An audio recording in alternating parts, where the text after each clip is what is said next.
I'm back. It's Angelique coming to you from the South Shore of Montreal here in Mont Saint-Hilaire. Thank you all for joining me on my origin story yesterday. I sat down today trying to think of what I could talk about, and just reading over that story brought up a whole lot of memories. And it's funny because a lot of people wrote me and said that they had similar experiences in school and they were facing all kinds of things, anxiety, depression, bullying when they were in school as well. So it's really cool to see that I touched on a couple of nerves there and I'm actually being of service. Hey Sherry, salut Marthe. So I actually made a list of some of the things that came up for me with that story. And one of the main things that came up. Here goes. I wrote this one myself. Apologies in advance to the Sugar Hill Gang. I said a hip hop. Save me from the clippy. Hold on a sec. My Siri just went wacky. Hold on. To the pong pong the doozy. Say up jump the doozy. To the rhythm of the ontology. What the heck is that? All right, let's turn that off. All right, start over. Hey, it's Angelique coming to you with day 2 of the 365-day challenge. Hey, Carol. Oh my goodness, I got people. I was expecting people to show up to this. So yeah, so after doing my origin story yesterday, I sat down actually just now and made a list of all the times that food was like a memory for me. I was looking back and like, I don't understand why when I look back on my childhood, like every event, every feeling that comes up all has to do with food. Like for instance, as I think when I was maybe 5, maybe 4, my mom, she would take us for these picnics down the street. Actually, because my office is right next to my old house. And there's this huge tree down the road. And I remember, oh my goodness, I don't even think I could walk back then. I think I was in a carriage. My mom would take us down to that tree because she didn't have her driver's license. And she would take us there for picnics on Saturday afternoons. And I remember those were such amazing, amazing times I had with my mom. We'd go with my brother and we really, really bonded back then. And they'd just sit in the tall grass and spread out our blanket. And I don't even remember what we ate, but it was really nice. And I remember in elementary school, my mom created this thing she called the angel sandwich. It was these 2 slices of white bread and it had like this much bologna in it. And they had tomatoes and some iceberg lettuce. And I remember going to school and my friends were like, oh my gosh, that looks so good. Can I have some? And they called it the angel sandwich. Iceberg lettuce, white bread, probably not the best idea, but that's the way it was back then. I mean, our fridge, when you open our fridge at home when I was growing up, you would see like all these bowls of red Jell-O. And in the back of that, there would be most of the time you'll find some lettuce in there, but oftentimes that's where they went to die. Unless my mom was making the angel sandwich that week, like lettuce came to our house to die. They would just wilt there. And apart from that, the only vegetables I think we had were like, there was carrots, sweet peas. I didn't discover broccoli till I was 18 years old, believe it or not. Oh, another time too. In elementary school, whenever it was raining, my mom would send me a thermos with 2 hot dog wieners and hot water with these dry hot dog buns, and the whole class, we would sit in front of the TV and watch the Flintstones. Oh, I remember when I used to get up in the morning and it was raining outside. I knew I was going to have my hot dogs. I was going to get to watch the Flintstones with my class. It was just so much fun. Oh, and I remember, yeah, in 4th grade, we used to make my friend Jean-Francois laugh so hard when he was drinking his milk that it would come out his nose. And then with the Jell-O, we would shoot it up into the ceiling, and our teacher would get so mad at us, and the janitor had to scrape Jell-O off the ceiling. It was freaking hysterical.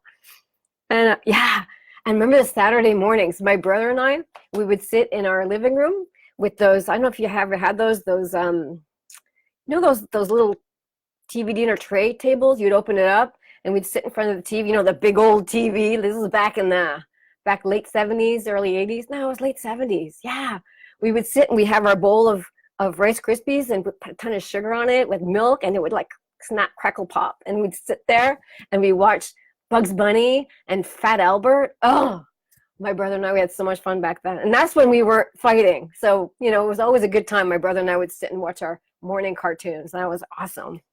What else? Oh, yeah. I mentioned that in my origin story. Every day after school, because we live out in the boonies. Okay, my school, if I wanted to like bicycle to my school, it took me probably over 30, 40 minutes. So, and my mom didn't have her license. So when we got home, my brother would go outside and throw a tennis ball against the wall, and he would just practice his throwing. Oh my God, they're renovating downstairs, so don't mind the noise. he would throw the baseball against the side of the wall like for like hours. And I would sit and I'd play with my Barbies and for a little while, but then I would get bored. Not only that, but my soap operas were coming on. So I'd sit in front of the TV and I'd watch Another World, All My Children, General Hospital. Oh my goodness. And I would sit there. There was this truck that came by every week. It's called shut up. The Fiesta chip truck. And they came with these huge buckets about this big, these huge buckets of potato chips. And I would take clumps of them and put them in a bowl and like douse white vinegar all over it. And I would just sit and eat with these chocolate bars. And it's like, oh, it was so good. But boy, did I feel like crap after. But that was my thing. I was sitting alone. My mom was next door at work at my family school bus business. I would just sit there and chow down. Of course, I'd feel like crap after, but I would do it day after day. But I drank Diet Coke with it. That didn't really count. Oh my goodness. Oh yeah. Friday afternoons, every Friday after school, in school season, my mom would come and pick up my brother and I at school, and she would take us to Zellers. It's kind of like Target nowadays, but back in the day, it was Zellers. And they had this restaurant there, and every Friday was hamburger day. Every Friday, my mom would take us to Beloit to this Zellers place, and we would sit and we would have a hamburger every Friday afternoon. Boy, that was so much fun. And then on Friday nights, then there was Dallas and Falcon Crest. And had this little tiny white TV in my room. It was black and white. It was a little bit fuzzy, but I didn't care. Every Friday night, I would have my box of Nielsen Rosebuds, this box of Rosebuds, and I would sit and I would chow down on that every Friday night. Oh my goodness, what else did I do? Oh, do you guys remember Peretz? Peretz, we would buy these bags of juice, and you'd stick there was like these little straws with like, I don't know, they were like sharp, and you would like pierce it, and sometimes it would go straight through, and then would just get juice all over yourself. But that's all to say that all of these experiences, it had nothing to do with the food. It had to be with my emotions.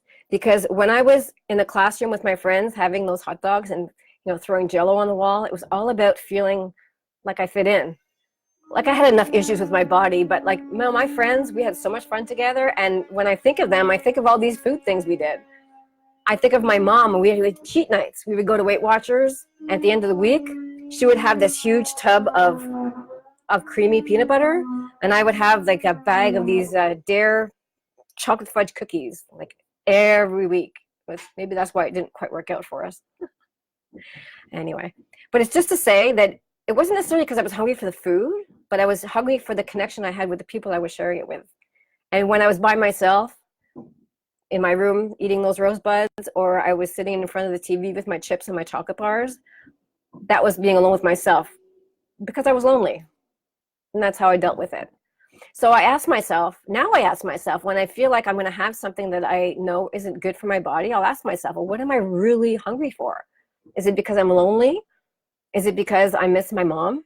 Is it because I miss spending time with my brother? Is it because I miss my friends? So when I do want to indulge, I think about that, and I ask myself, is this because I want to eat this, or is it because I want to be with other people? So it makes it a lot easier to choose. Now, yesterday I left you off with my mom in the hospital. So I'm glad to say she was in the coma for 4 days. She did spend the summer in the hospital, but she's doing really well now. She's being a lot more conscious of what she eats. She's being a lot more careful.